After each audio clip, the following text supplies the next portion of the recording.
Arman dan Nadia adalah pasangan influencer sukses. Mereka memiliki satu anak perempuan bernama Mira. Arman dan Nadia sering membuat konten kehidupan keluarga mereka. Tapi akhir-akhir ini konten mereka sepi penonton. Suatu sore Arman mempunyai ide agar konten mereka kembali ramai.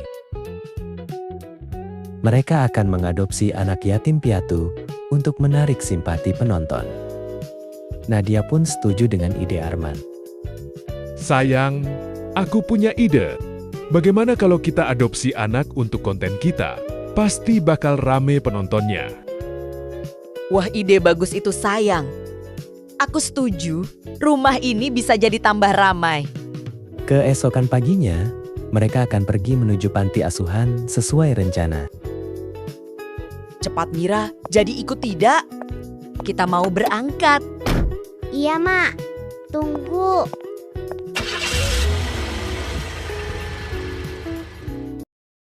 Setibanya mereka di panti asuhan, anak-anak dikumpulkan karena akan ada di antara mereka yang akan diadopsi. Ayo cepat anak-anak, berbaris yang rapi. Sebentar lagi, ada yang datang untuk mengasuh salah satu di antara kalian. Terlihat anak-anak sangat senang mendengar kabar ini. Mereka tidak sabar memiliki keluarga dan meninggalkan tempat ini. Tak terkecuali Laras. Laras anak yang baik dan pendiam. Karena sejak kecil, Laras sudah yatim piatu saat orang tuanya meninggal karena kecelakaan. Laras, ini keluarga yang ingin menemuimu. Sini sayang, namamu Laras ya. Iya, Bu. Kamu cantik dan sopan. Kamu mau ikut kami tinggal di rumah baru? Mau, Pak. Terima kasih. Keluarga Arman akhirnya memilih Laras sebagai anak adopsi mereka. Mereka berjanji dan pasti sanggup membahagiakan dan mencukupi kebutuhan Laras. Laras sangat bahagia. Sekarang dia memiliki keluarga. Setelah mengemasi pakaian, Laras segera diajak pulang keluarga Arman.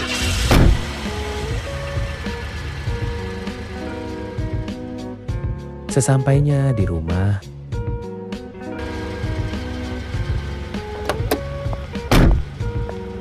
Laras sini, ayo masuk. Rumahnya besar sekali. Kamu harus jaga sikap di sini. Jangan buat masalah. Laras, anggap ini rumahmu. Tapi jangan sentuh barang-barangku. keesokan harinya, mereka mulai membuat konten tentang Laras. Dari memberi kamar yang mewah, handphone mewah, dan baju yang mahal. Tapi semua itu hanya cerita indah di balik layar untuk mendapatkan simpati penonton.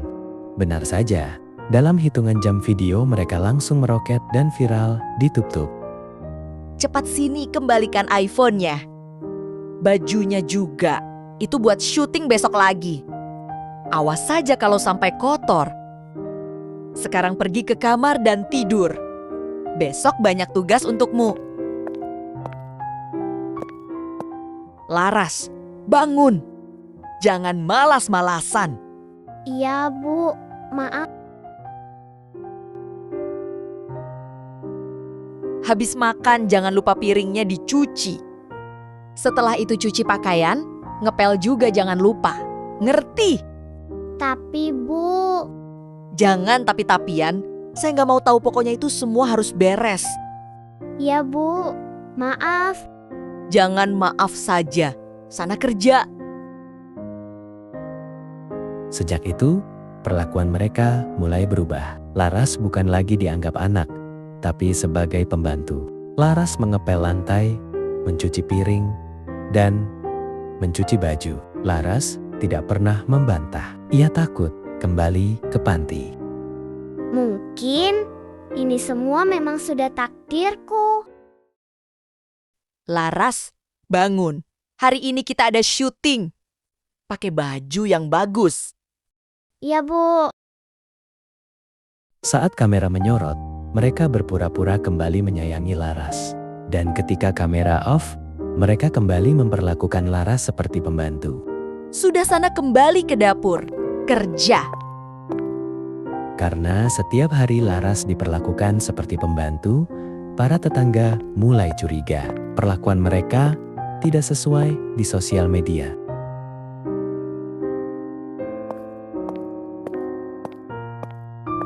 Adik, sebentar. Nama kamu siapa? Nama saya Laras. Saya anak angkat Pak Arman. Wajah kamu terlihat capek. Apa kamu sakit? Enggak, Bu. Saya enggak apa-apa. Saya cuma pengen tinggal di sini. Ada yang tidak beres? Anak ini diperlakukan seperti pembantu. Senyum yang lebar Laras, jangan cemberut. Cut! Yang bener, Laras, jangan bikin emosi ya. Masa gitu aja nggak bisa. Sini biar aku yang ngasih hukuman. Ampun, Kak. Jangan. Sakit, Kak. Tanpa disadari Arman, ternyata kamera masih menyala saat live, memperlihatkan perlakuan kasar mereka terhadap Laras. Dengan cepat kabar itu pun sampai di pihak panti asuhan Laras berasal. Pihak panti pun dengan sigap langsung melaporkan kejadian itu ke pihak berwajib. Setelah mendapatkan laporan, polisi langsung menangkap keluarga Arman. Arman dan Nadia merasa menyesal dengan apa yang telah mereka lakukan.